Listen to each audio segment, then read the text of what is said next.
لا يرحم الله من لم يرحم الناس لا يرحم الله من لم يرحم الناس لا يرحم الله من لم يرحم الناس لا يرحم الله من لم يرحم الناس لا يرحم الله من لم يرحم الناس لا يرحم الله من لم يرحم الناس. The sky is crying with the human lamentation. Oppressed are crying for food, clothes and habit. বন্দনগরী চট্টগ্রামের প্রাচীন চট্টগ্রাম।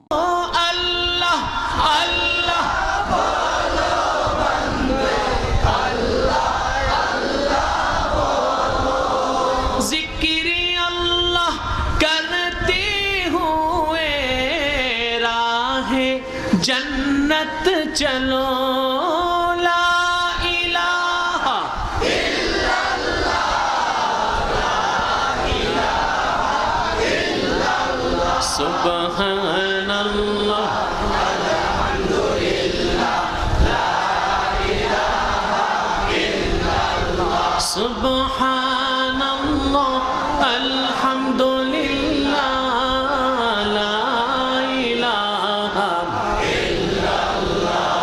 हस्बी रब्बी जल्लल्लाहु मा फी क़ल्बी गैरुल्लाह नूर मुहम्मद सल्लल्लाहु ला इलाहा इल्लल्लाह ज़िक्र खुदा में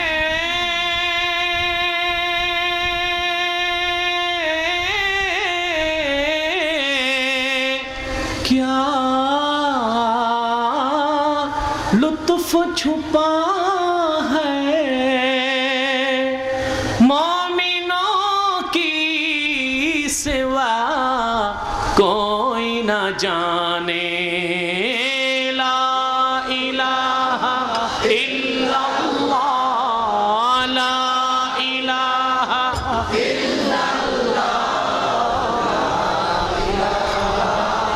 সুবহানাল্লাহ আলহামদুলিল্লাহ। আমরা কি ন্যায় বিচার পাচ্ছি? এখানে বিভিন্ন রাজনৈতিক দলের লোক আছেন, আমি কোনো রাজনীতির পক্ষে বিপক্ষে বলছি না, সত্যটা বলছি। আমরা কি ন্যায় বিচার পাচ্ছি? আমাদের হাইকোর্ট সুপ্রিম কোর্টে কি কোরআন আছে? কোরআন নাই যেখানে ন্যায় বিচার নাই, ঠিক কিনা? আদাল ন্যায় বিচার শিক্ষা দিয়েছেন মুহাম্মদ সাল্লাল্লাহু আলাইহি ওয়াসাল্লাম 1000 বছর আগে। যেখানে কোনো পক্ষপাতিত্ব নাই, সাম্প্রদায়িক সম্প্রীতি নাই, পক্ষপাত দুষ্টতা নাই, একেবারেই নিরপেক্ষ যে বিচার ব্যবস্থা সেটা হচ্ছে আদাল, সেটা রাসূলুল্লাহর বিচার ব্যবস্থায় পাওয়া যায়। এছাড়া বিকল্প আর কিছু ছিল না, নাই, হবে না, ঠিক না? আপনি পৃথিবীর কোথায় যাবেন, ন্যায় বিচার কোথাও তো পাবেন না। পৃথিবীর সবচেয়ে উচ্চ আদালত হচ্ছে জাতিসংঘের যে আদালত, সেখানে আছে 15 জন বিচারপতি স্থায়ী। কতজন? 15 জন। এই জাতিসংঘের মাধ্যমে পৃথিবীর মানুষ ন্যায় বিচার পাচ্ছে না, সুবিচার পাচ্ছে না। ইরাক একটি স্বাধীন সার্বভৌম দেশ। 2500 বছরের ইতিহাস ঐতিহ্যের এই স্বাধীন রাষ্ট্রটিকে মার্কিন যুক্তরাষ্ট্র তার সঙ্গী সাথী জাহান্নামের কুকুর ন্যাটো বাহিনীকে নিয়ে বম্বিং করে একটি মহা শ্মশান বানায় দিয়েছে। দেশটিকে দখল করলো, হামলা করলো, একটি অজুহাত। কয়টা? একটা। ইসরায়েলের মোসাদ বলেছে, মোসাদ গোয়েন্দা সংস্থা ইহুদিরা, যে সাদ্দামের কাছে কেমিক্যাল উইপন আছে, রাসায়নিক অস্ত্র। বিনা প্রমাণে এই রাসায়নিক অস্ত্র আছে এই অনুমানের উপর ভিত্তি করে মার্কিন যুক্তরাষ্ট্র গাউস পাকের পবিত্র ভূমি হামলা করলো ইরাক। সুদীর্ঘ 20 বছরে সে দেশের লক্ষ লক্ষ মুসলমানের রক্তে সে তার হাতকে রক্তাক্ত করেছে। আল্লাহর ওলিদের মাজারগুলোকে বম্বিং করে গুড়ায় দিয়েছে, কোটির উপর মানুষকে বিকলাঙ্গ করেছে। দেশটি ধ্বংসের পর দেখা গেল সেখানে কোনো কেমিক্যাল উইপন, এক ফোঁটা রাসায়নিক অস্ত্র নাই। ইরান অ্যাটম বোম বানাতে পারবে না, কিন্তু ইসরায়েলের কাছে 400 অ্যাটম বোম আছে। এটা হচ্ছে জাতিসংঘের ইনসাফ। কার ইনসাফ? পাকিস্তান অ্যাটম বোম বানিয়েছে, এটা অপরাধ, কিন্তু ভারত অ্যাটম বোম বানিয়েছে, তাতে দোষ কি? তো বানাবেই। এটা জাতিসংঘের ইনসাফ। ইন্দোনেশিয়াতে ক্ষুদ্র একটি জেলা পূর্ব তিমুরে কয়েক হাজার খ্রিস্টান স্বাধীনতার দাবি করলো। জাতিসংঘ ডিফেন্স পাঠিয়ে, ফোর্স পাঠিয়ে ইন্দোনেশিয়া থেকে পূর্ব তিমুরকে স্বাধীন করে দিল। কিন্তু 1947-এর পর থেকে আজ অবধি অর্ধ শত বছরে হিন্দুস্তান তার সশস্ত্র বাহিনী দিয়া কাশ্মীরে 6 লক্ষ মানুষকে হত্যা করেছে। বাবরি মসজিদকে মাটির সাথে মিশাই দিয়েছে। গুজরাটের আহমেদাবাদে হাজার হাজার মুসলমানকে আগুনে জ্বালিয়েছে। জাতিসংঘ তার বিরুদ্ধে বাহিনী পাঠায় নাই। এটা হলো জাতিসংঘের সুবিচার। কোথাও সুবিচার নাই। সুবিচার প্রতিষ্ঠা করেছেন আদাল মুহাম্মদ সাল্লাল্লাহু আলাইহি ওয়াসাল্লাম 1000 বছর আগে। সুবহানাল্লাহ বলবেন না? সে আদালটা ন্যায় বিচারটা আল্লাহ ফরজ করে দিয়েছেন। বিচারের ক্ষেত্রে মুসলিম অমুসলিমকে সমান দণ্ডবিধি আল্লাহ দিয়েছেন। কি দাসী, কি বান্দি, কি গোলাম, কি মুনিব, কি চাকর, আইনের ক্ষেত্রে সমান। রাষ্ট্রের প্রেসিডেন্ট থেকে পৌরসভার ঝাড়ুদার পর্যন্ত প্রত্যেকেই কোরআনের আদালতে বিচারে ন্যায় বিচার পাবে সমানভাবে। এটা কি আছে আমাদের দেশে? জোরে বলেন। আপনার ছেলেকে কোনো সন্ত্রাসী খুন করলো, সুপ্রিম কোর্ট রায় দিল সেই সন্ত্রাসীর ফাঁসি। প্রেসিডেন্টের ক্ষমতা আছে, আপনাকে ক্ষমা করে দিতে পারবে। এইরকম একটা ন্যাক্কারজনক কলঙ্কিত ঘটনা এবার ঘটেছে। লক্ষ্মীপুরের এক সন্ত্রাসীকে প্রেসিডেন্ট ক্ষমা করে দিয়েছে। আমি প্রশ্ন করতে চাই, যদি প্রেসিডেন্টের কলিজার টুকরা সন্তানকে হত্যা করা হতো, সেই খুনিকেও কি তিনি ক্ষমা করে দিতেন? এটা তো সুবিচার নয়, এটা তো আদাল না। আদাল শিখেছেন মুহাম্মদ সাল্লাল্লাহু আলাইহি ওয়াসাল্লাম 1000 বছর আগে। মুস্তাদরাকুল হাকিম হাদিসের কিতাবে এসেছে, কুরাইশ বংশের এক সম্ভ্রান্ত রমণী চুরি করছে। কি করছে? রাসূলুল্লাহ কোরআনের ন্যায় বিচার রায় দিলেন, তার হাত কাটতে হবে। কি কাটতে হবে? হাত কাটতে হবে। এখন এটা তো আর সাহাবীগণ মানতে পারতেছে না। কুরাইশ বংশের সম্ভ্রান্ত রমণী চুরি করছে, মাফ করে দেওয়া তো উচিত। এই মহিলার হাত কাটলে খানদানের আর কৌলিন্য থাকে কই? কথা বুঝতেছেন? আর হুজুরের কাছে এই সুপারিশ নেওয়া যাবে কে? হাদিসের মধ্যে আছে, সাহাবীগণের মধ্যে হুজুর কয়েকটা বাচ্চাকে খুব আদর করতেন। 2 বাচ্চা নিজের কলিজার টুকরা, হযরত ফাতেমার 2 নয়ন, হাসান আর হোসেন রাদিয়াল্লাহু তাআলা। আরেকটা বাচ্চাকে হুজুর খুব আদর করতেন, হযরত যায়েদের ছেলে উসামা ইবনে যায়েদ। রাবি বলেন, ইমাম হোসেন কিংবা উসামা বিন যায়েদ দুইজনের একজনকে সাহাবীগণ হুজুরের কাছে পাঠাইছেন সুপারিশ নিয়ে। ইয়া রাসূলুল্লাহ, আপনি যে রায় দিলেন, রায়টা তো কুরাইশ বংশের এক সম্ভ্রান্ত পরিবারের এক রমণীর বিপক্ষে চলে যায়, এটাকে কি একটু দণ্ড মওকুফ করা যায় না? কথা শুনে হুজুর বুঝলেন সুপারিশ দিয়ে নাবালেগের না, এটা হচ্ছে যারা অভিভাবক তাদের। হুজুর সুবহানাল্লাহ মসজিদ নববীতে গেলেন, মিম্বরে বসলেন, সাহাবীদেরকে ডাকলেন। হুজুরের চোখ দুটো, নূরের চোখ দুটো লাল বর্ণ হয়ে গেল। খুতবাতে হুজুর বললেন, কুরাইশ বংশের সম্ভ্রান্ত রমণীর হাত কাটার দণ্ড মওকুফ করার আবেদন তোমরা করেছো, জেনে রাখো, লাউ আন্না ফাতিমাতা বিনত মুহাম্মাদিন সাল্লাল্লাহু আলাইহি ওয়াসাল্লাম সারাকাত লাকাতাতু ইয়াদাহা। যদি আজ আমি মুহাম্মাদের কলিজার টুকরা ফাতেমাও যদি এই অপরাধিনী হতো, খোদার কসম আমি নিজের হাতে তার হাতটা কেটে দিতাম। এটা হুজুরের আদাল ছিল, এটা ছিল হুজুরের ন্যায় বিচার। পৃথিবীর কোথাও কোরআনের বাইরে, হাদিসের বাইরে কোনো আদাল নাই, কোনো ন্যায় বিচার নাই। ঠিক কিনা বলেন? আছে? মিশকাতের শরামের কাতেশ, এক সাহাবীর সাথে এক ইহুদির দ্বন্দ্ব হয়ে গেল। এক একটা ঢাল নিয়ে। কি নিয়ে? ঢাল, যুদ্ধের ঢাল। দোষটা ছিল সাহাবী, তিনি বাঁচার জন্য ঢালটা ওই ইহুদির বাড়িতে ফালাই দিস। মাল যার কাছে দোষ তার, ঠিক কিনা? বিচার আসলো রাসূলুল্লাহর দরবারে। হুজুর সাক্ষী প্রমাণে দেখলেন ইহুদিটা দোষী না, আপাতত দোষটা হচ্ছে সেই সাহাবীর, আসলে ছিল মুনাফিক। হুজুর রায় দিলেন, রায় গেল ইহুদির পক্ষে, কারণ হুজুর তো ন্যায় বিচার করেছেন, আদাল। সুবহানাল্লাহ কইবেন না? ইহুদি মনে মনে কয় যে আল্লাহর হাবিবের কাছে আসলে তো অত্যন্ত সুচিন্তিত বিচার হুজুর করেন, যেটা ন্যায় ওটাই করেন, এখানে গরম মানুষ লাগবে। গেছে হযরত ওমরের কাছে। কার কাছে? রাদিয়াল্লাহু তাআলা। তিনি গরম মানুষ, কাফের মুশরিকের নাম শুনলেই তার রক্ত মাথায় উঠে। উনি এত সাক্ষী প্রমাণ দেখবে না, বিচার দিব আর ইহুদির গর্দানটা উড়াই দিবে। গেছে ইহুদির হযরত ওমরের কাছে। হযরত ওমরের কাছে আর্গুমেন্ট পেশ করা হলো। রায় দেবার আগে ইহুদি বলল, হুজুর আমি একটু কথা বলতে পারি? বল। ইহুদি বলল, ইমামুল মুরসালিন খাতামুন নবিয়্যিন মুহাম্মদ সাল্লাল্লাহু আলাইহি সাল্লামের আদালতে যে বিচারটা একবার নিষ্পন্ন হলো, তার কি দ্বিতীয় বিচার লাগে? হযরত ওমর জিজ্ঞেস করলেন, তার মানে হুজুর বিচার করে দিয়েছে? জি, বিচার হয়েছে। সাহাবী বললেন, হুজুর বিচার হয়েছে, আমি সন্তুষ্ট হই না, কারণ রায় তো গেছে ইহুদির পক্ষে। ইহুদি আবার রায় পায় কেমনে? ন্যায় অন্যায় তো পরের কথা। হযরত ওমর বললেন, আল্লাহর রাসূল রায় দিছেন? হ্যাঁ, রায় দিছে। হযরত ওমর বললেন, আনতুমা ফি মাকানিকুমা, দুইজন এখানেই দাঁড়ায় থাকো, আমি আসতেছি, দ্বিতীয় বিচার করব।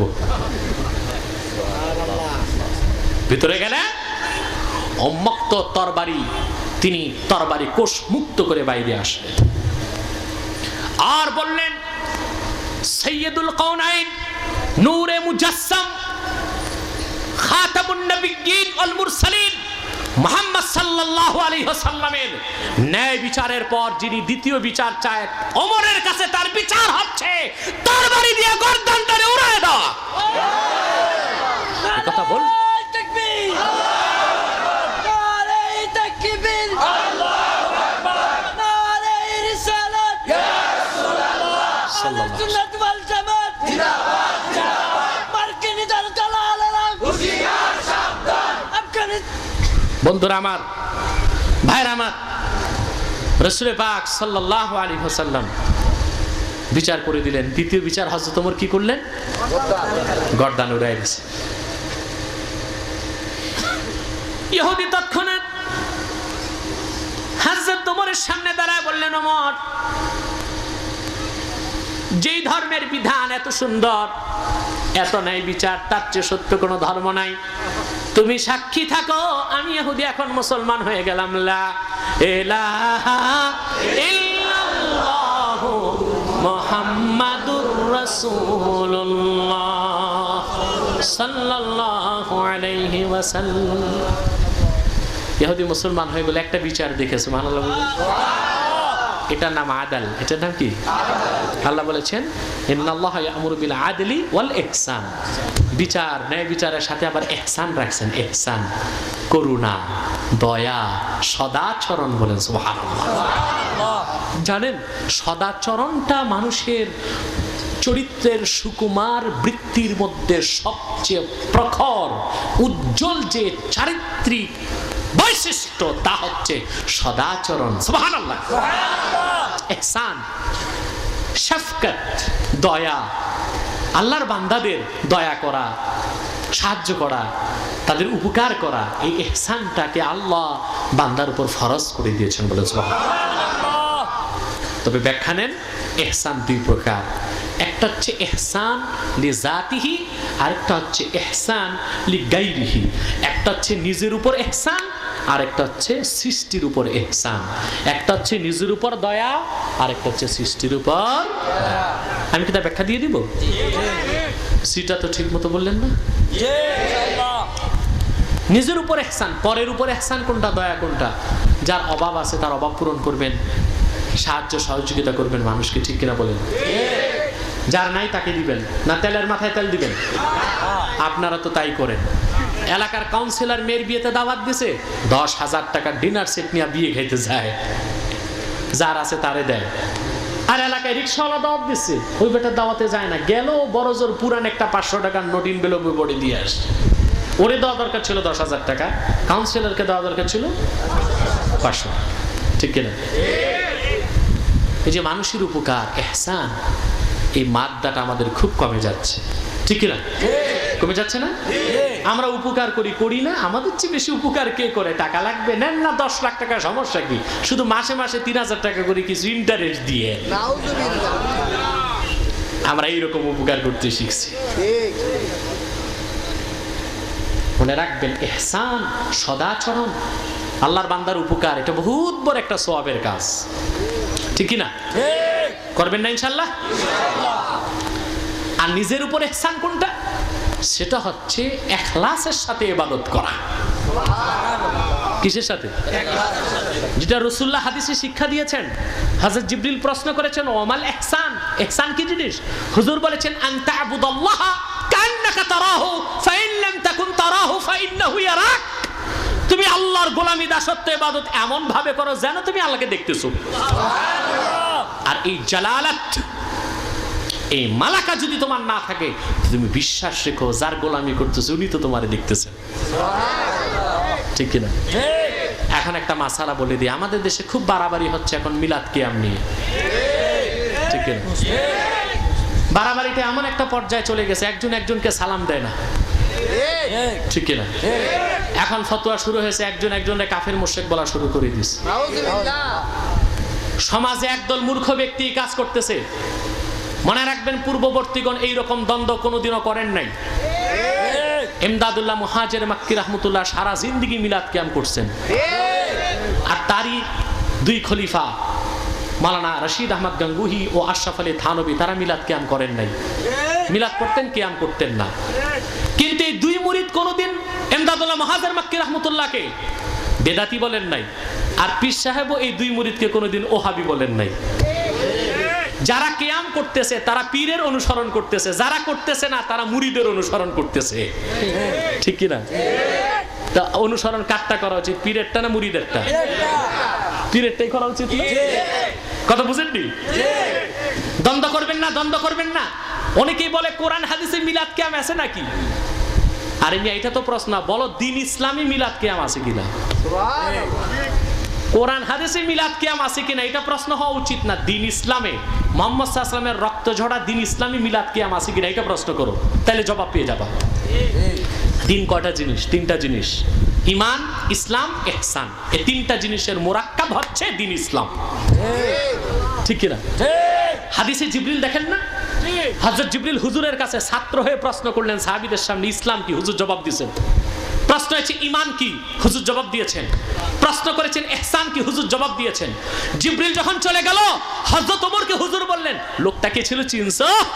কই না, চিনি নাই। হুজুর বললেন, এটাই তো জিবরিল, ইউআল্লিমুকুম দীনাকুম।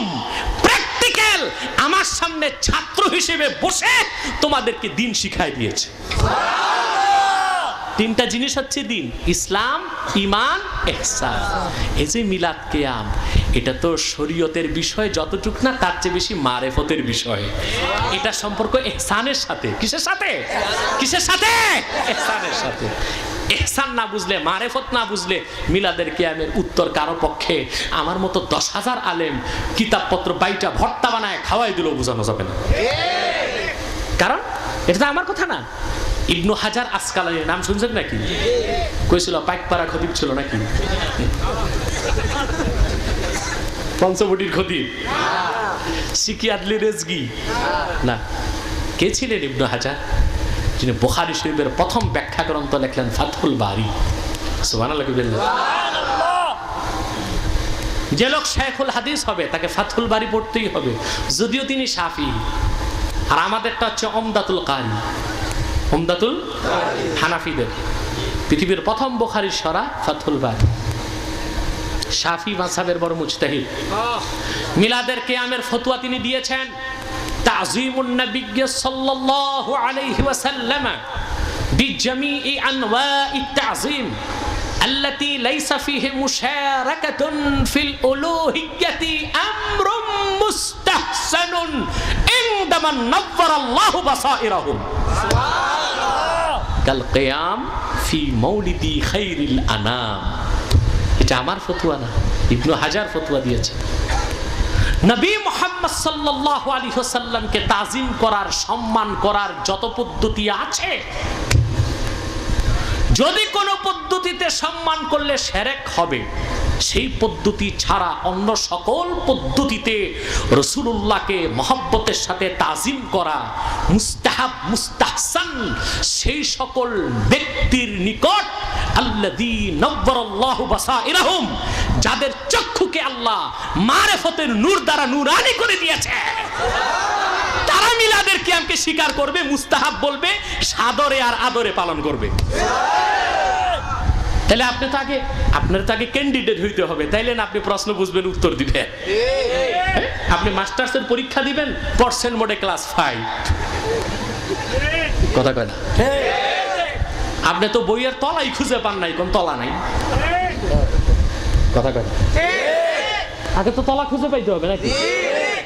ক্লাস 5 পাস করছেন, গেছেন মাস্টার্সের প্রশ্ন নিয়ে উত্তর দিতে, প্রশ্ন বুঝবেন কতক্ষণ, উত্তর দিবেন কখন? মিলাদের কিয়াম এটা মারিফতের বিষয়, ইলমে তাসাউফের বিষয়, ইহসানের বিষয়, রাসূলুল্লাহর ইশক ও মহব্বতের সাথে সম্পর্কিত বিষয়, ঠিক কি না? ওই মারিফতটা হাসিল করেন, আশেক হন, তাহলে স্পষ্ট হয়ে যাবে। তবে আবার ভণ্ড আশেক হইয়েন না, নামাজ নেই, রোজা নাই, ঈমান নাই, দাড়ি নাই, টুপি নাই, আশেকে রাসূল দাবি করে বসে আছে। যার ঈমান নাই, তাকওয়া নাই, রাসূলুল্লাহর সুন্নতের অনুসরণ নাই, কোরআন হাদিসের আমল নাই, সে আশেকে রাসূল না, সে দুশমনে রাসূল। মনে থাকবে? মিলাদ কি আপনি বাড়াবাড়ি করবেন? না। ইমাম সুয়ুতি কিয়ামের পক্ষে দলিল দিয়েছেন, লাইসা ফিহা নাসসুন ওয়ালাকিন্না ফিহিল কিয়াস। এটার পক্ষে নস নাই। অনেকে বলে কোরআন হাদিসে কিয়াম আছে নাকি? হায় রে গর্ধব, যদি কোরআন হাদিসে কিয়াম থাকতোই তাতে এটার মুস্তাহাব হইতো না, ঝগড়াও থাকতো না। কিয়াম করা হয় ফরজ হইতো, নয় ওয়াজিব হইতো, নয় সুন্নতে মুআক্কাদা হইতো, নয় সুন্নতে জায়েদা হইতো। আমরা তো একটাও বলি না, আমরা বলি মুস্তাহাব। আর মুস্তাহাব হবার জন্য নস লাগে না, কিয়াস যথেষ্ট। কি যথেষ্ট? যারা বলে কিয়াস যথেষ্ট। যেমন একটা উদাহরণ দিই, নামাজ পড়া কি বাকিরা জব দিলেন না?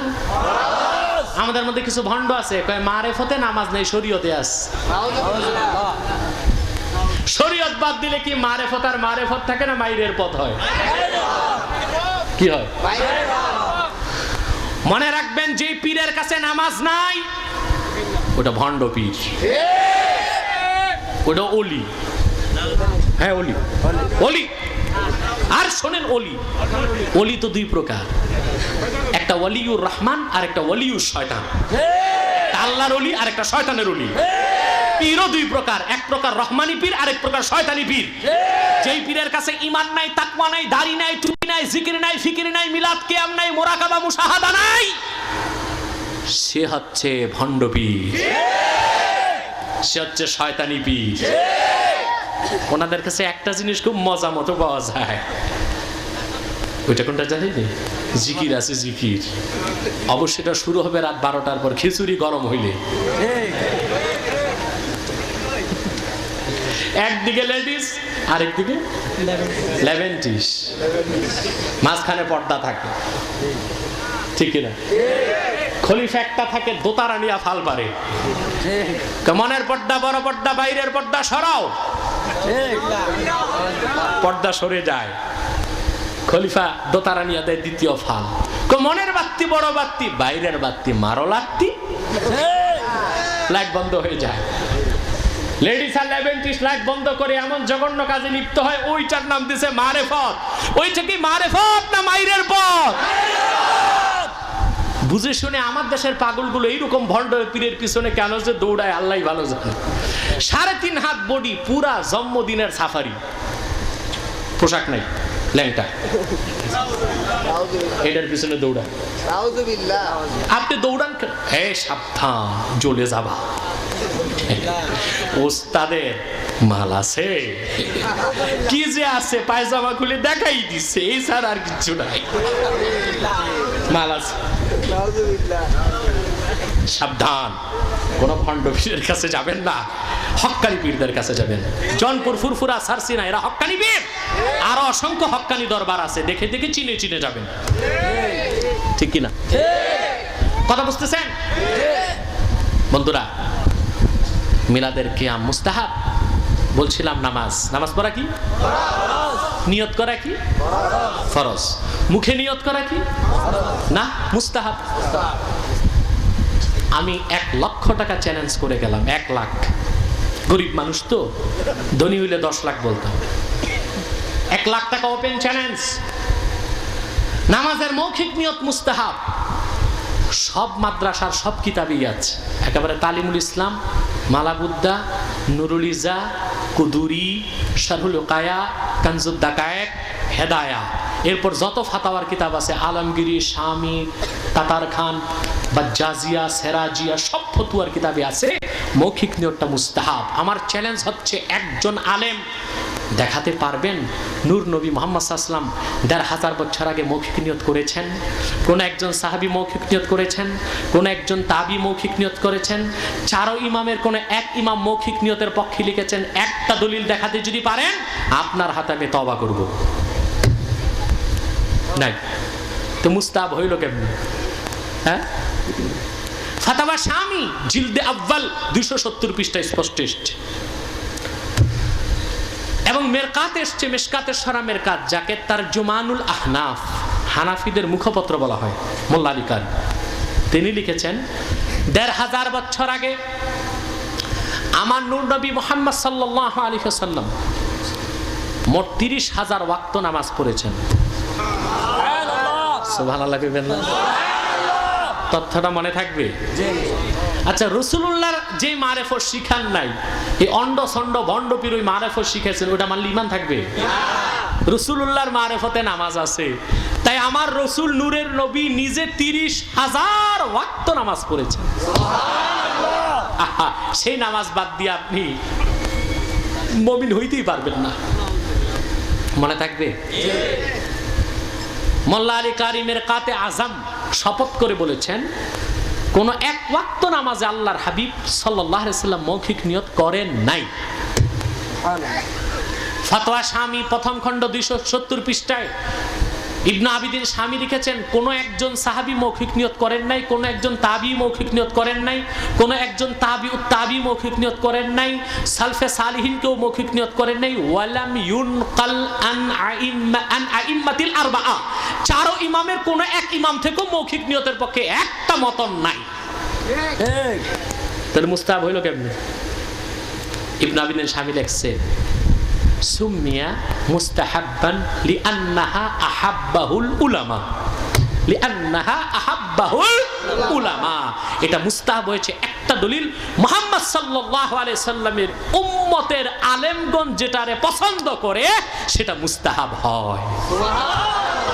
মিলাদের কিয়ামটা উম্মতে মুহাম্মাদির শুধু আলেম না, বড় বড় আল্লাহর ওলি, গাউস, কুতুব, আবদাল, মুজতাহিদ, মুহাদ্দিস, মুফাসসির, ফাকিহ, মুতাকাল্লিম, ফুজালা, উকালা, হুকামা পছন্দ করেছেন, জায়েজ বলেছেন, সাদরে আর আদরে সারা জিন্দেগি করেছেন। এটা অবশ্যই মুস্তাহাব, তাতে কোনো সন্দেহ নাই।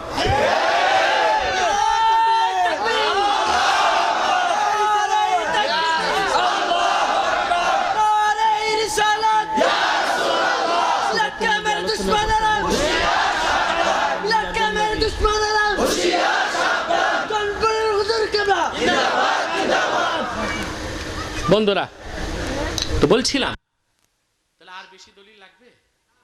আমি বলছি না, কম সময়ে বেশি কথা, কম সময়ে বেশি কথা। এই উত্তর দক্ষিণে না দৌড়া একটু কোরআন হাদিসে ঘুরলে আমারও লাভ, আপনাদেরও লাভ। আর যদি একবার আমেরিকা, একবার সিঙ্গাপুর, অস্ট্রেলিয়া, লন্ডন ঘুরতে যাই, এই ঘুরতে ঘুরতেই তো সময় শেষ, ঠিক কিনা? তাহলে এটা হচ্ছে ইহসান। এটা কি? ইহসানের বিষয় আল্লাহ বলেছেন, আল্লাহ হুকুম করছেন আদাল, আল্লাহ হুকুম করেছেন ইহসান। তারপর ওয়া ইতাইদিল কুরবা, নিকট আত্মীয়, ইতাই আই ইতাই দিল কুরবা, যারা নিকট আত্মীয় তাদেরকে প্রদান করা। কি করা? কোন নিকট আত্মীয়কে দিবেন? গরিব, ঠিক কি না? আমরা যাকাত দিব, এলাকায় হাজারো গরিব আত্মীয় আছে, ওরে দেই না, শহরে যাইয়া মাইকিং হয়। এই ইফটিজিং এর বিরুদ্ধে এত বাগাড়ম্বর করে কোনো লাভ নাই।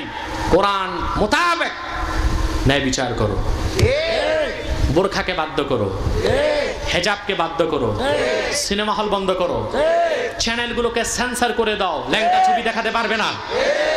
ইনশাআল্লাহ ইফটিজিং বন্ধ হবে, এটা কোরআনের গ্যারান্টি আল্লাহ দিয়েছে।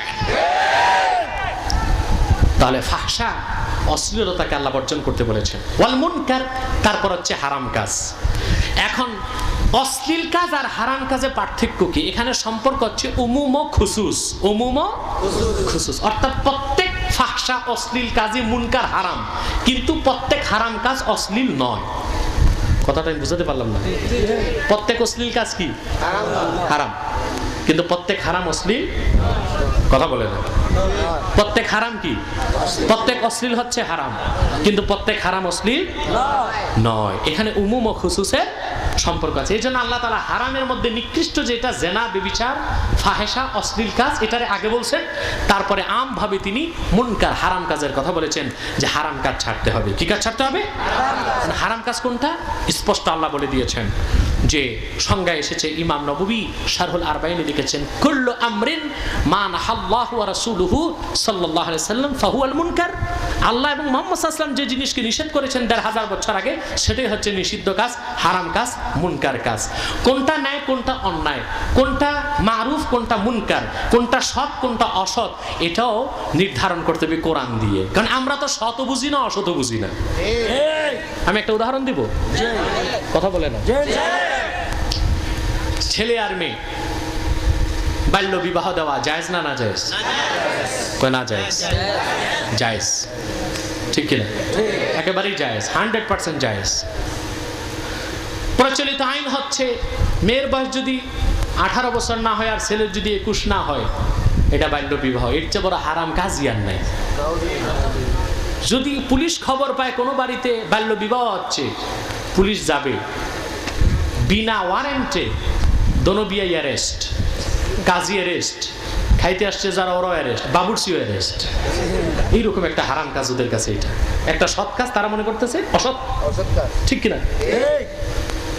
কিন্তু 21 বছর আর 18 বছর কি, 10 বছর ছেলে মজুদ একটু মেলামেশা ফষ্টি নষ্টি করে, তাকে তেমন কোনো দোষ নাই, ওটা করতেই পারে। জেনার মতো একটা অসৎ কাজকে তারা সৎ বলতেছে, আর একটা বাল্য বিবাহ যা সৎ এবং জায়েজ তাকে অসৎ বলতেছে। মানদণ্ড কি? কোরআন। মুনকার কোনটা, নিষিদ্ধ কোনটা, সেটা কোরআন দিয়ে যাচাই করতে হবে। ওয়ায়ানহানিল ফাহশাই ওয়াল মুনকার। আল্লাহ শুধু মুনকার বা হারাম কাজ, নিষিদ্ধ কাজকে ছাড়তেই বলেন নাই, বরং দায়িত্ব দিয়েছেন মিটাই দিতে হবে। কি করতে হবে? এটা হাদিস নাই? সহিহ মুসলিম হুজুর বলেছেন, মান রাআ মিনকুম মুনকারান ফালইয়ুগাইয়িরহু বিয়াদিহি। তোমাদের মধ্যে কোনো ব্যক্তি যদি কোনো মুনকার, হারাম কাজ, শরীয়ত বিরোধী নিষিদ্ধ কাজ দেখে, সেজন্য তার হাত দিয়ে তা মিটায় দেয়। কি দিয়ে মিটায় দিবে? ফাইন লাম ইস্তাতি' ফাবিলিসানিহি। যদি হাত দিয়ে মিটানোর তার পসিবিলিটি, অ্যাবিলিটি, সক্ষমতা না থাকে, তো সেজন্য তা মুখ দিয়ে প্রতিবাদ করে। ফাইন লাম ইস্তাতি' ফাবিকলবিহি ওয়া যালিকা আদআফুল ঈমান। যদি হাতের দ্বারা বিরোধিতা করতে না পারে অন্যায় হারাম কাজে, তাহলে সেজন্য অন্তরে ঘৃণা করে, আর এটা হচ্ছে ঈমানের সবচেয়ে নিচু স্তর। এখন এখানে এই একটা হাদিস থেকে ফতোয়া আলমগীরিতে 3টা হুকুম বের হয়েছে। কয়টা? 3টা। সৎ কাজে আদেশ, অসৎ কাজে নিষেধ। অসৎ কাজে বাধা হাত দিয়া কে দিবে, মুখ দিয়ে কে দিবে, আর অন্তরে কে ঘৃণা করবে, এটা 3টা শ্রেণী করে দিয়েছে ফুকাহায়ে কেরাম। কয়টা? 3টা। ফতোয়া আলমগীরিতে আছে আল আমরু বিল মারুফ ওয়ান নাহয়ু আনিল মুনকার আলাল উমারা'i বিল ইয়াদি ওয়া আলাল উলামা'i বিল লিসান ওয়া আলা আওয়ামিন নাসি বিল কলব। অসৎ কাজকে হাত দিয়ে মিটাবে, ডান্ডা দিয়া ঠান্ডা করবে শাসকরা। যেটা বলেন কারা? কথা বুঝতেছেন? একটু খেয়াল করেন, একটু গভীরে ঢুকতে হবে। অসৎ কাজ বাধা দিবে হাত দিয়ে, ডান্ডা দিয়ে ঠান্ডা করবে কারা? অ্যাডমিনিস্ট্রেটর, প্রশাসক। মুখ দিয়ে অসৎ কাজের বিরুদ্ধে মানুষকে সচেতন করবে আলেমরা নাকি জাহেলরা? আলেমরা। আর অন্তর দিয়ে অসৎ কাজকে ঘৃণা করবে, সৎ কাজকে পছন্দ করবে পাবলিক, জনগণ, সাধারণ মানুষ। তো তিন শ্রেণীর মানুষের তিন রকম দায়িত্ব আল্লাহ দিচ্ছেন। মনে করুন এখন এখানে যাত্রার অনুষ্ঠান হবে, হুজি হবে, ক্যাসিনো বানাইলো, একটা ক্যাসিনো, জুয়ার আসর হবে, মদের আড্ডা বসছে। এই এলাকার 20টা মসজিদের ইমাম সাহেব যে যদি সারাদিন চিল্লায়, মদের দোকান বন্ধ হবে? কিন্তু নারায়ণগঞ্জের পুলিশ সুপার যদি 2-4 জন কনস্টেবল নিয়ে আসে, বন্ধ হবে। কথা বলে না? কিন্তু হাত দিয়ে মদ, জুয়া, সন্ত্রাস, ইসলাম বিরোধী কাজ, শরীয়ত বিরোধী কাজ, হারাম কাজকে মিটায় দেবার দায়িত্ব আল্লাহ শাসককে দিয়েছেন। তবে কোন শাসক? মদের দোকান ভাঙবে কোন শাসক? যেই এসপি আর ডিসি নিজে লাল বোতলের পানি খাইয়া সারা রাত ভূত হয়ে থাকে, ও তো মদের দোকান ভাঙবে না, আরো লাইসেন্স দিবে।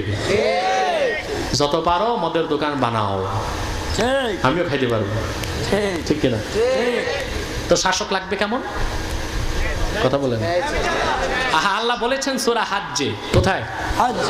সূরা হাজ্জ, আল্লাযীনা ইম্মাক্কান্নাহুম ফিল আরদি আকামুস সালাতা ওয়া আতাউয যাকাতা ওয়া আমারু বিল মা'রুফি ওয়া নাহাউ আনিল মুনকার ওয়া লিল্লাহি আকিবাতুল উমুর।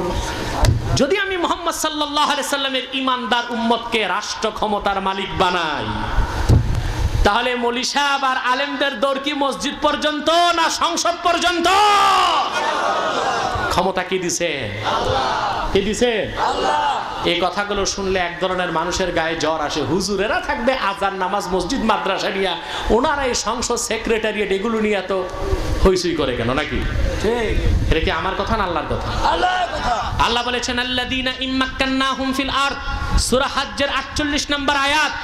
যদি আমি মুহাম্মদ সাল্লাল্লাহু আলাইহি ওয়াসাল্লামের ঈমানদার, চরিত্রবান, তাকওয়াবান উম্মতকে যদি রাষ্ট্র ক্ষমতার মালিক বানাই, আকামুস সালাত, তারা নামাজ প্রতিষ্ঠা করবে, ওয়া আতাউয যাকাত, যাকাত আদায় করবে, ওয়া আমারু বিল মা'রুফ, সৎ কাজে আদেশ করবে, ওয়া নাহাউ আনিল মুনকার, অসৎ কাজে বাধা দিবে, ওয়া লিল্লাহি আকিবাতুল উমুর। সৎ কাজে আদেশ, অসৎ কাজে বাধা, এটা কোন শাসক দিবে? ঈমানদার। কে দিবে? মনে রাখবেন, রাষ্ট্রনীতি এটা কোরআনেই এসেছে। কোথায় এসেছে? অনেকে বলে থাকে জনপুর ফুরফুরা শস্যিনা রাজনীতি করে না কেন? বলে না? আমরা ইসলামী রাজনীতিকে বিশ্বাস করি, কারণ কোরআনের রাজনীতিকে যে বিশ্বাস করবে না সে কাফের হয়ে যাবে। তবে ইসলামী রাজনীতি এটা ফরজে আইন না, ফরজে কেফায়া, সবার উপর ফরজ না, কিছু মানুষের উপর। তবে ইসলামী রাজনীতি কোনটা? গণতন্ত্র, সমাজতন্ত্র, রাজতন্ত্র নয়, সেটা মদিনার তন্ত্র হইতে হবে। মানে আপনি ইসলামী রাজনীতি করবেন ফরজ, ভালো কথা, তার মানে করতে হবে নূর নবী মুহাম্মদ সাল্লাল্লাহু আলাইহি সাল্লামের তরিকায়। সেটা গণতন্ত্রের তরিকায় না, সেটা রাজতন্ত্রের তরিকায় না, সেটা ধর্মনিরপেক্ষতার তরিকায় না, ঠিক কিনা বলেন? তার মানে নামাজ পড়া ফরজ, ওযু করাও তো ফরজ। কারণ ওযুর জন্য পানি লাগবে, পানি পান নাই সমস্যা কি? গাবি পেশাব করতেছে, ওযু করে নামাজ পড়ে ফেললেন নাকি? না, আমি ভালো কাজ করছি, ফরজ কাজ, নামাজ না পড়ছি, তাই বলে পেশাব দিয়ে ওযু করে নামাজ পড়া চলবে না। ইসলামী রাজনীতি করা ফরজ, ফরজে কিফায়া, তবে সেটা রাজতন্ত্র, গণতন্ত্র, ধর্মনিরপেক্ষতার সমাজতন্ত্র নয়, সেটা হতে হবে মদিনার তন্ত্র, খেলাফত। জনপুর ফুরফুরা শস্যিনা ওই রাজনীতি চায়। আব্রাহাম লিঙ্কন, জর্জ ওয়াশিংটন আর প্লেটোর মতো 3 বেদিনের তৈরি গণতন্ত্র মুসলমানের রাজনৈতিক আদর্শ কশ্চিনকালেও হতে পারে না। মনে থাকবে? আল্লাহ বলেছেন ওয়ায়ানহা আনিল ফাহশাই ওয়াল মুনকার ওয়াল বাগয, বিদ্রোহ, সীমা লঙ্ঘন করতে আল্লাহ নিষেধ করছেন। কি করতে নিষেধ করছেন? আল্লাহ কতগুলো বর্ডার দিয়েছেন না? কথা কয় না? মনে রাখবেন, মুসলমান যেমন খুশি তেমন সাজো, এই সুযোগ নাই। কাফের যেমন খুশি তেমন সাজো। মুসলিমে এসেছে, আল্লাহর নবী বলেছেন আদ-দুনিয়া সিজনুল মুমিনে ওয়া জান্নাতুল কাফির। দুনিয়াটা মুমিনের জন্য জেলখানা, কোয়েতখানা, আর কাফেরের জন্য জান্নাত। কথা বুঝলেন? মুমিনের জন্য দুনিয়াটা কি, আর কাফেরের জন্য। অর্থাৎ মুমিন এখানে স্বাধীন না, কষ্ট না, আরামে থাকবে, তবে স্বাধীন না, তার কতগুলো বর্ডার আছে, সীমানা আছে। কিন্তু কাফের এখানে স্বাধীন, যেমন খুশি তেমন। আপনারা স্কুলে বিজয় দিবস অনুষ্ঠান দেখছেন? কথা কয়টা?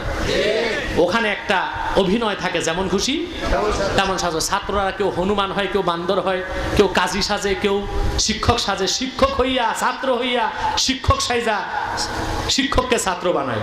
স্যারেরাও কিছু বলেন, আজকে বিজয় দিবস তো যেমন খুশি। আল্লাহ কাফেররে দিছে যে আমি রশি ডিল করছি, যেমন খুশি তেমন সাজো, যেমন পারো তেমন করো, ধর্ম তো একদিন। কিন্তু মুসলমানের এই সুযোগ আছে না। আল্লাহ বলেছেন ফামান খাফা মাকাম রাব্বিহি ওয়া নাহান নাফসা আনিল হাওয়া ফাইন্নাল জান্নাতা হিয়াল মাওয়া। আর যে ব্যক্তি কাল কিয়ামতের দিন আল্লাহর সামনে দাঁড়াবার ভয় অন্তরে পোষণ করলো, আর তার মন যা চাইলো তার থেকে নিজের প্রবৃত্তিকে রক্ষা করলো, আল্লাহ বলেন ফাইন্নাল জান্নাতা হিয়াল মাওয়া। কাল কিয়ামতে হিসাব নিকাশের পর আল্লাহর নূরের জান্নাত হবে তার বাড়ি। ওয়া আম্মা মান তাগা আয় বাগা।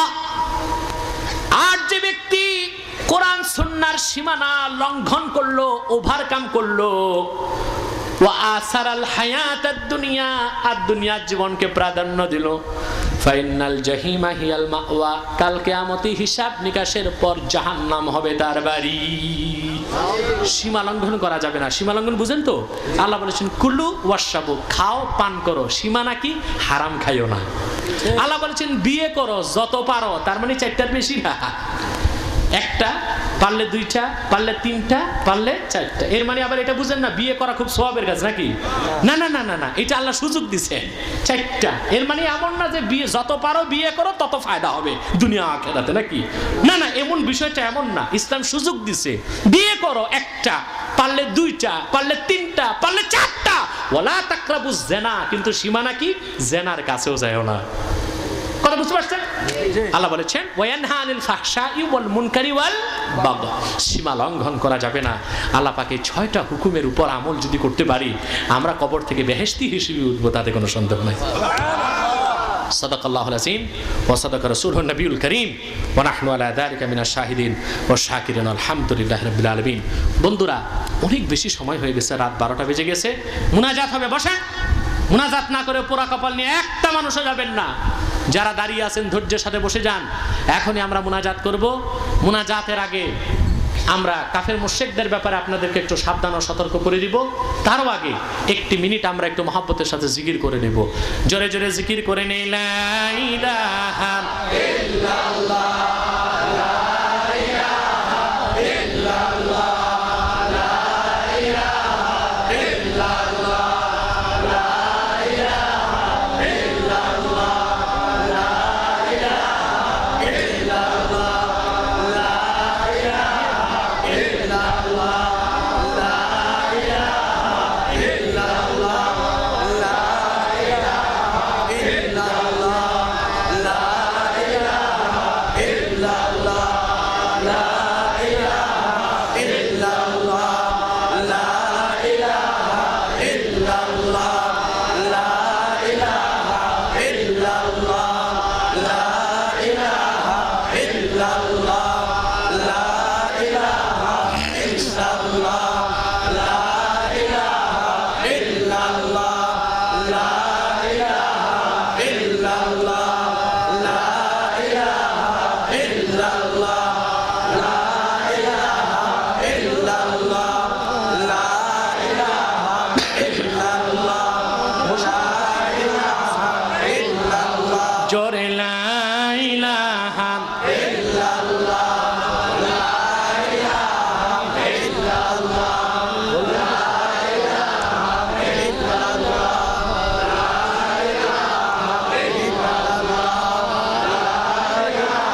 মুহাম্মাদুর রাসূলুল্লাহ সাল্লাল্লাহু আলাইহি ওয়াসাল্লাম।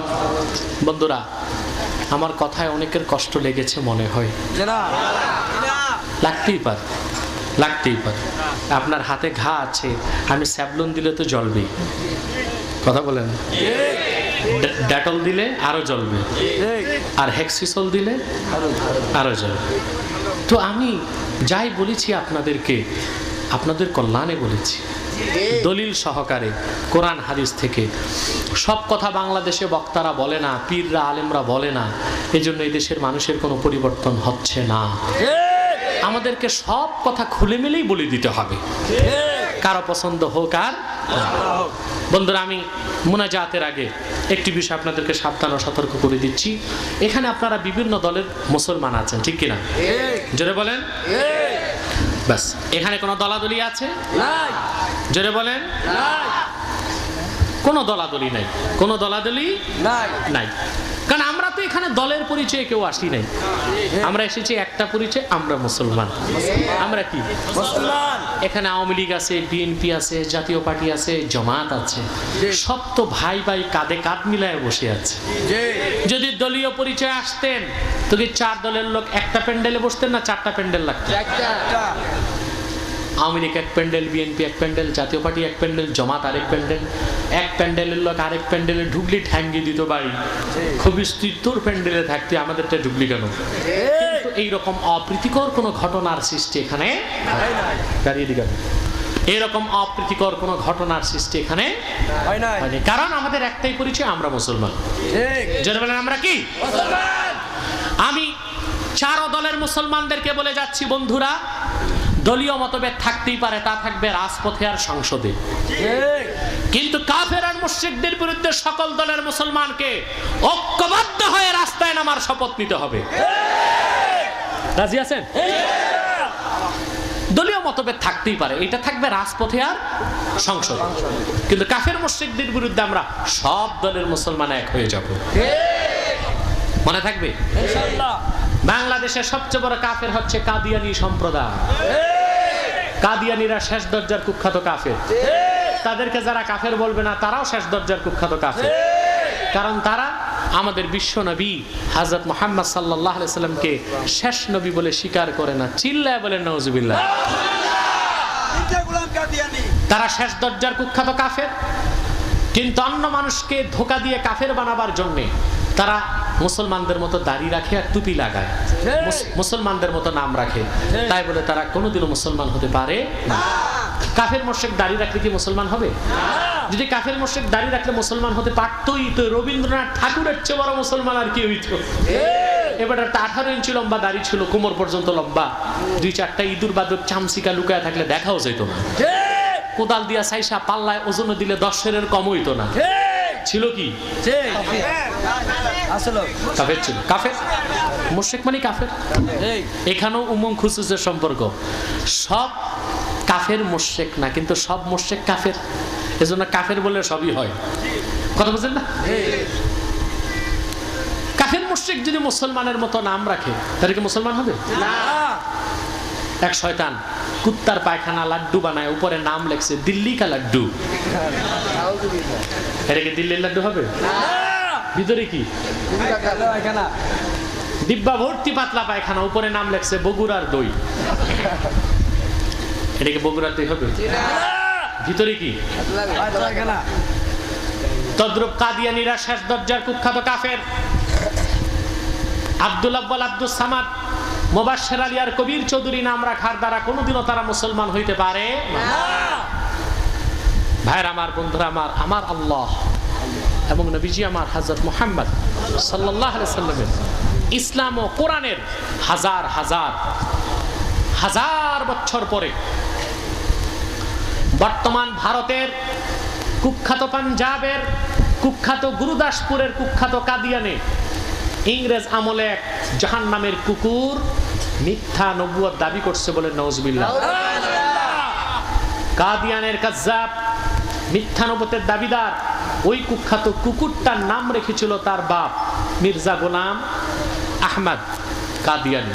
সাবধান সাবধান, কাদিয়ানের কাজ্জাব, মিথ্যা নবুয়তের দাবিদার মির্জা গোলাম শয়তান কাদিয়ানি কুত্তাটাকে গোলাম আহমদ বলা যাবে না, কারণ গোলাম আহমদ অর্থ হচ্ছে আহমদ এর গোলাম। কোন কাফের তো কোনোদিনও গোলাম আহমদ এর গোলাম হতে পারে না। আর কাদিয়ানের কাজ্জাব, মিথ্যা নবুয়তের দাবিদার মির্জা গোলাম শয়তান কাদিয়ানি, সে ছিল শেষ দরজার কুখ্যাত কাফের। সে গোলাম আহমদ এর গোলাম ছিল না, সে ছিল কুখ্যাত শয়তানের কুখ্যাত গোলাম।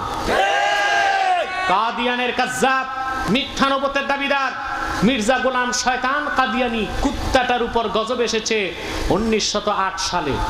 এই রকম গজব এসেছে, দুনিয়ার অন্য কোন কাফিরের উপর এরকম গজব আসে নাই। আপনারা নমরুদের নাম শুনছেন না? তাকে মারতে আমার আল্লাহ কি পাঠিয়েছেন? বাগনা বললু, বালা মশা না লেংরা মশা, নাক দিয়ে ঢুকছে, মাথায় দিয়েছে কামড়, কয়ে বাঁচাও। দেহরক্ষী দৌড়ে আসছে, কয়ে স্যার কি হয়েছে? কয়ে নাক দিয়ে মশা ঢুকছে। কয়ে কি করবো? কয়ে মাথায় পিটাও। কয়ে কি দিয়ে? কয়ে জাপাও তাই দিয়ে। সেও লম্বা এক জোড়া জুতা দিয়া শুরু করছে মাথায় বাড়ি। কয়ে জোরে দাও। কয়ে স্যার আর জোর নাই। কয়ে তোর আছে যত জোর তা দিয়া মাথায় বাড়ি দি। বিরক্তির চোটে ঠাস করে দিচ্ছে এক বাড়ি, মাথা ফেটে চুরমার হয়ে গেছে। ল্যাংরা মশা তো ফুস করে বের হয়ে গেছে। মশা কয়ে তোর মাথা ফাটে ফাটুক, আল্লাহ আমারে বাঁচাই দিচ্ছে। কাফেরকে জুতা পেটা করে স্যান্ডেলাইজ করার শাস্তি আমার আল্লাহ কি ছেড়ে দিছে? আমরা দেখেছি নমরুদের উত্তরসূরি মার্কিন যুক্তরাষ্ট্রের কুলাঙ্গার প্রেসিডেন্ট খুনি বুশকে আমার আল্লাহ পাক গাউসে পাকের পাক জমিন বাগদাদ থেকে জুতা দিয়ে পিটায় বহিষ্কার করেছে। জুতা খেয়ে শয়তান কি বলছে? আমি কিছুই মনে করি নাই। ও তো জানে যে ওর গায়ের চামড়ার থেকে মুসলমানের জুতার চামড়ার দাম অনেক বেশি। আমি ভাবছি কি লাগায় মারলে জুতার তলায় একটু কিছু মনে করছে, একটু মশলা লাগায় মারলে গন্ধ টন্ধ বাইরে কিছু একটা মনে করছে। ফেরাউন ছিল কাফের, আমার আল্লাহ তারে কেমনে মারছে? পানিতে ডুবায়। নমরুদ মরেছে মশার কামড়ে, ফেরাউন ডুবেছে পানিতে। সাধারণ কাফেরেরা মরে এমনি অমনি। আর 1908 সালে কাদিয়ানের কাজ্জাব, মিথ্যা নবুয়তের দাবিদার মির্জা গোলাম শয়তান কাদিয়ানি কুত্তাটার উপর যখন গজব আসছে, কুত্তাটা পায়খানা বাইঙ্গা ডিগবাজি খাইয়া গুমুতের হেড অফিসে দাখিল হইছে। কাদিয়ানের কাজ্জাব, মিথ্যা নবুয়তের দাবিদার মির্জা গোলাম শয়তান কাদিয়ানি 1908 সালে পায়খানায় ডুবে জাহান্নামের কুখ্যাত কুকুর হয়েছে। তার অনুসারীরাও ধ্বংস হয়েছে। বর্তমানে কিছু কাদিয়ানি বাংলাদেশে আছে যারা ইসলাম আর মুসলমানের বিরুদ্ধে চক্রান্ত করে যাচ্ছে। তারা মানুষকে ধোঁকা দেবার জন্য নাম পরিবর্তন করে করে মিথ্যা পরিচয় দেয়। কখনো নিজেদের পরিচয় দেয় আহমদি জামাত, কখনো বলে আহমদিয়া জামাত, কখনো বলে আহমদি সম্প্রদায়, কখনো বলে আহমদিয়া সম্প্রদায়, কখনো বলে আহমদি মুসলমান, কখনো বলে আহমদিয়া মুসলমান। সাবধান, যত কাদিয়ানি ছিল আছে থাকবে, তারা কেউ আহমদি জামাত নয়, আহমদিয়া জামাত নয়, আহমদি সম্প্রদায় নয়, আহমদিয়া সম্প্রদায় নয়, আহমদি মুসলমান নয়, আহমদিয়া মুসলমান নয়। তারা শয়তানি জামাত, কুখ্যাত জাহান্নামের কুখ্যাত কুকুরের দল। আমাদের সকল দলের একটাই দাবি, অনতি বিলম্বে স্বাধীন বাংলায় শয়তান কাদিয়ানীদেরকে রাষ্ট্রীয়ভাবে অমুসলিম ঘোষণা করতেই হবে, করতেই হবে, করতেই হবে। এই দাবি আদায়ে যদি জান ও মাল দিতে হয়, কারা কারা রাজি আছেন দুটো হাত উঁচু করে দেখা। বন্ধুরা,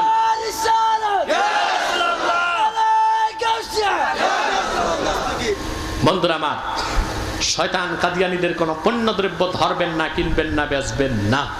রাজি আছেন? ওদের 4টা জিনিস বাজারে বেশি পাওয়া যায়। একটা হচ্ছে প্রাণ। প্রাণ কোম্পানির যত জিনিস শয়তানদের। সেজান কোম্পানির জুস তাদের, আর FL এর টিউবওয়েল, পাইপ, প্লাস্টিক, জগ এগুলি শয়তানদের। প্রথম আলো নামের কুখ্যাত প্রথম অন্ধকার পত্রিকা তাদের। এই চারটা জিনিস ধরবেন না, কিনবেন না, বেচবেন না, রাজি আছেন? কারা কারা হাত তুলে দেখান, মুনাফিকি করবেন না। এই চারটা জিনিস ধরবেন না, কিনবেন না, বেচবেন না, ঘৃণার সাথে বর্জন করবেন, রাজি আছেন? বন্ধুরা, বিদায় বেলা একটা কথা বলে যাই, সুদ খাবেন না, ঘুষ খাবেন না, রাজি আছেন? সবচেয়ে জঘন্য হারাম হচ্ছে সুদ। সবচেয়ে জঘন্য হারাম কি? যে সুদ খায় তার 70টা গুনাহ হয়, 70টা। সবচেয়ে ছোট গুনাহ তার মার সাথে জেনা করা। কথাটা শুনে খুব একটা লাগলো না, চামড়া তো গন্ডারের মতো হয়ে গেছে। সবচেয়ে ছোট গুনাহ কি? মার সাথে জেনা করা। এই যদি হয় সবচেয়ে ছোট গুনাহ, তো বাকি 69টা কত বড় আপনি চিন্তা করে দেখেন। আর ইন্স্যুরেন্স আর ডেস্টিনি থেকে দূরে থাকবে। ডেস্টিনি, আহা, এই বেটারা আমার উপর যা খেপা খেপছিল, এখন আর খেপাটে বানাই, নিজের এই শ্বশুর বাড়ি যাইয়া ডাল ভাত খাচ্ছে, ঠিক কিনা? বড় দুঃখ লাগে কি জানেন, আমি যখন 6 বছর আগে প্রথম ডেস্টিনির বিরুদ্ধে কথা বলা শুরু করলাম, একদল আলেম আমার বিরুদ্ধে চলে গেল। পরে দেখলাম ওই আলেমরা ডেস্টিনির বড় বড় দালাল আর চামুন্ডা হয়ে গেছে। এই ডেস্টিনি কোটি কোটি টাকা দিয়ে আলেম কিনেছে, পীর কিনেছে, রাজনৈতিক নেতা কিনেছে। সরকার তাদের আংটা লাগাইলো, পত্রিকা বিপক্ষে লেখলো। তবে সরকার আর পত্রিকা বিপক্ষে নামছে শরীয়তের মহব্বতে না, অর্থনৈতিক কারণে। আর আমি অধম, 6 বছর আগ থেকে উত্তর বাংলা থেকে দক্ষিণ বাংলা, পশ্চিম বাংলা থেকে পূর্ব বাংলায় লক্ষ লক্ষ মানুষকে সতর্ক এবং সাবধান করেছি। ডেস্টিনি হারাম, নাজায়েজ। ডেস্টিনি আমার সাথে 13 বার চ্যালেঞ্জ করেছে, একবারও বসে নাই। গত বছর 2 বার আমাকে হত্যার প্রচেষ্টা করলো, আল্লাহ আমাকে বাঁচাইছেন। গেল বছর এপ্রিলে 14 গ্রাম গেলাম, এবছর মার্চে। ডেস্টিনির বিরুদ্ধে ফতুয়া দেওয়া মাত্রই 10-12টা চামুন্ডা দাঁড়ায় গেছে। এলাকার রাজনৈতিক দলের বড় বড় বিগ হাউস, দাঁড়াইতে দেরি, গণপিটুনি শুরু হইতে আর দেরি হলো না। এদের মধ্যে 2-4 জন লুঙ্গি ছাড়াই বাড়িতে গেছে, গণকিল খাইয়া। ওদের চেয়ারম্যানের মাথা খারাপ। 1 মাস পর আবার আমার মাহফিল, এপ্রিলের 9, 14 গ্রাম করপাটি। এটা আমার মনে থাকবে সারা জীবন। ওরা 1 লক্ষ কর্মীকে একত্রিত করবে, আমারে 14 গ্রাম ঢুকতে দিবে না। মনটা আমার খারাপ হয়ে গেল যে সরাসরি ওরা চ্যালেঞ্জ করতে আসতেছে ডেস্টিনি, আমাকে আঘাত করবে, রাস্তা আটকাবে, মারবে, হত্যা করবে, যা খুশি তা করবে। মনটাকে শক্ত করলাম, আল্লাহর কোরআনের একটা আয়াতের দিকে চোখ ফিরালাম। আল্লাহ বলেছেন, ওমাইয়া তাওয়াক্কাল আলাল্লাহি ফাহুয়া হাসবুহ। যে আল্লাহর উপর ভরসা রাখে, আল্লাহই তার জন্য যথেষ্ট। 9 তারিখ আমার মাহফিল, ওরা আমাকে ঠেকাবে। 1 তারিখ বাংলাদেশ সরকার ওদের আংটা লাগাইল। আমি দুলামিয়ার মতো সসম্মানে গেলাম 9 তারিখ। ওরা সব ভদ্র ছাত্রের মতো এসে ওয়াজ শুনে তওবা করে মুনাজাত করে আমার সাথে বাড়ি ফিরলো। কিন্তু ডেস্টিনির বিরুদ্ধে মাঠে বড়ই একা ছিলাম।